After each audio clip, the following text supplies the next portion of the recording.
Good afternoon, Mr. Chairman, Vice Chair, members. It's a pleasure to be in front of the committee. My name is Will Adams. I'm here on behalf of the Texas Trial Lawyers Association in strong support of HB 359. This is a lawsuit reduction bill, and I thank you, Chairman Guerin, for filing it again and fighting this fight again. I'm going to try to address some of the things that we just heard, including, Mr. Chairman, your question. The one job of insurance companies is to evaluate claims.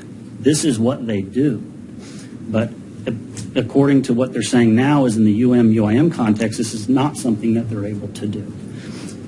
Let's refocus on what we're talking about. We're talking about a coverage that an insured pays their own insurance company for to protect them against uninsured, underinsured motorists. The coverage is supposed to pay for things that UM drivers cause in a crash. These things include medical bills, lost wages, pain, impairment, disfigurement, all of the things that the uninsured, underinsured motorist caused. The reason that HB 359 is so important is because current law says you don't have immediate access to the coverage that you are paying for. There's an extra step you must take to access the coverage you're paying for, and that's trial, which on its face to me is crazy, but that's the language of the case, Mr. Chairman, and I want to read it just so it's in front of the committee. The Brainerd case says the UIM insurer is under no contractual duty to pay benefits and the insured until the insured obtains a judgment establishing the liability and underinsured status of the other motorist. No obligation whatsoever until there's a judgment. What does that mean? That means you're in a crash, you file a claim. If they want, they can throw the letter away and say, go get your judgment. The person's required to hire a lawyer, which requires a fee. The lawyer must front expenses for this case for 2, 3, maybe even 4 years now, Representative Middleton, to get to the point where they can force their insurer to pay. So this is all to access coverage that you've paid for through a premium.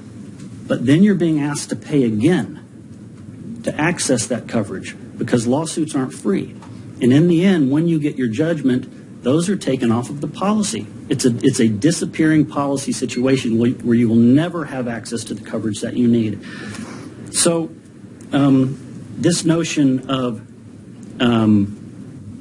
most cases are clear, but those that are unclear, we're going to be in a difficult situation. The language of the code says they must evaluate when liability becomes reasonably clear. If it's not reasonably clear, they can say so, and they can say why, and push forward. But this provides some teeth to the law so that they move rather than sit down and watch you litigate your case and get to trial. And in closing, and I say this because this happened to me in August of 2019 in a UIM trial against Allstate. The defense lawyer stood up in closing and said, ladies and gentlemen, we don't have to do anything.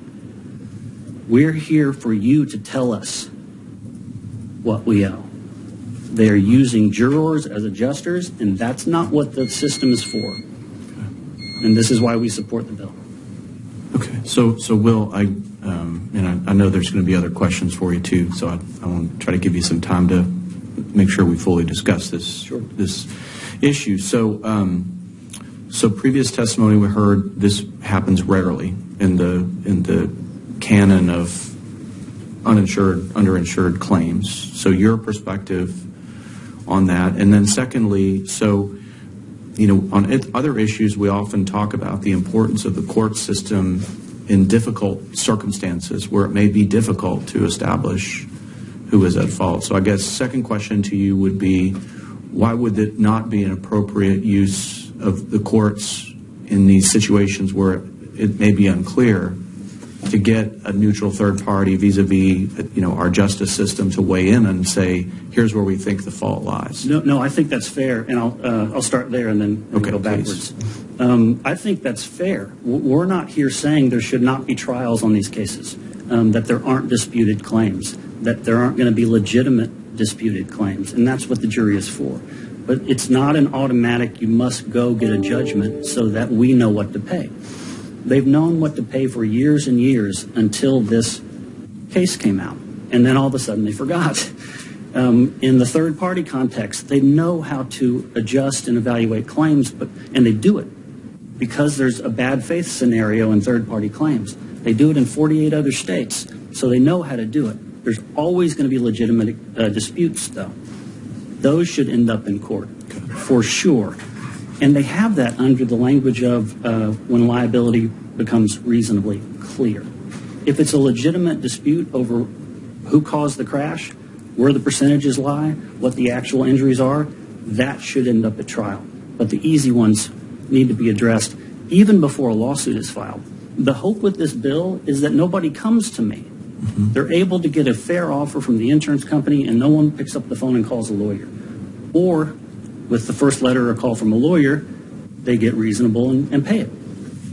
This is going to end up in reducing lawsuits, no doubt. So I hear what you're saying, and I appreciate your answer. And so then that kind of brings me back to the first question I asked, which is that your argument, I'm understanding where you're coming from, and I'm in agreement with a lot of what you're saying, but that would beg the question then, in my opinion, that this is something that happens all the time, as opposed to companies use this mechanism gets deployed sparingly. And so my question to you is, very matter-of-factly, as a scientifically minded guy, I want to see the data on this. Do you have the data to show how often this ends up being the case that an insurance company would hide behind Brainerd and say, well, we don't have to make a determination, we can just wait until the courts decide? What's the percentage of cases that go that way? All I can answer is on personal experience and listening to my colleagues. The data, as I understand it, and I looked into this yesterday just to be sure that I was right about this, there is no, when you file a lawsuit for UIM, there's no box to check with the clerk that would show that's what it is. Okay. People are going to mark motor vehicle crash or breach of contract or deck action, but it's not going to say that. What I can tell you from personal experience is it's all the time. It is all the time. One of the benefits of being in leadership of TTLA, in particular as membership chair, is getting to spend time with members or people who you'd like to be members, and you talk about these things. And that's what I hear. It happens all the time. Okay.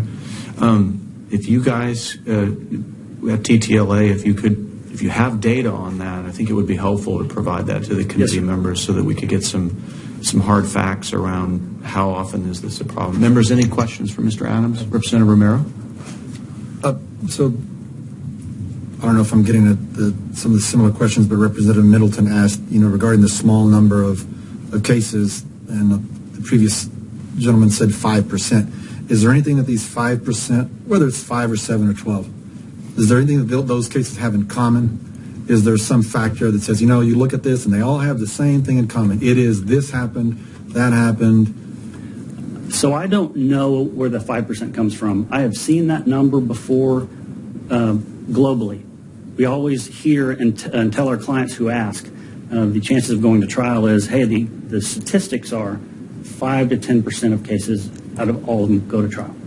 Maybe that's where that comes from. Here's the problem, though, with that statistic. In an underinsured motorist case, and this happens a fair amount, you'll get to the Friday before trial, and they'll say, all right, you got us, here's our policy.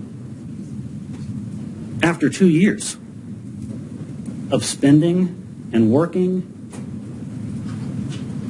and it becomes a wasting policy. The $50,000 that you paid for is now 30 or 25. So that data is going to be in that number where they drag you along and say, we don't need to do anything. And they're right under current law. There's no penalty. That's why they do it. This is why we're looking to put something back into the law to make them act reasonably early on, before lawyers are hired, before expenses are incurred, and fix a lot of problems. Maybe I should have asked that same question to the previous witness, but is the 5% then of cases where it's not reasonably clear, therefore that is likely going to need a lawyer or go to go to court, or is the 5% where they actually did go to a lawyer? And is in those cases, is there anything, that's I'm asking, like in terms of the wreck, in terms of the injury, in terms of were there both parties? That 5% is, as I understand it, only going to include cases that were filed. So lawsuits that are filed from that number, Okay. 5 to 10% are actually tried. But that's a global number. That doesn't apply just to UIM. Okay. But no numbers, no percentage, just to UM or UIM? Not that I've seen. And then, okay, this last. So, of those that go to trial, is there anything that there's in common that would have created this? There's not a lot of clarity, and it's not reasonably clear as to whose fault it was. Not that I've seen. But here's the thing: is it's not that. It's putting their insured to the test. It's wearing them down and wearing them out. Not just the insured, but the lawyers who represent them. On the trial that I went on in August of 2019, it was a $50,000 policy. The jury came back with $165,000 in damages. They had to pay $50,000 because that was the policy. But I'd spent 3.5 years on that case getting it to trial. Okay, thank That's you. why they do it. Yes, sir. Thank you. Members, any other questions? All right. Thank you, Mr. Chairman. Appreciate your Appreciate testimony. you.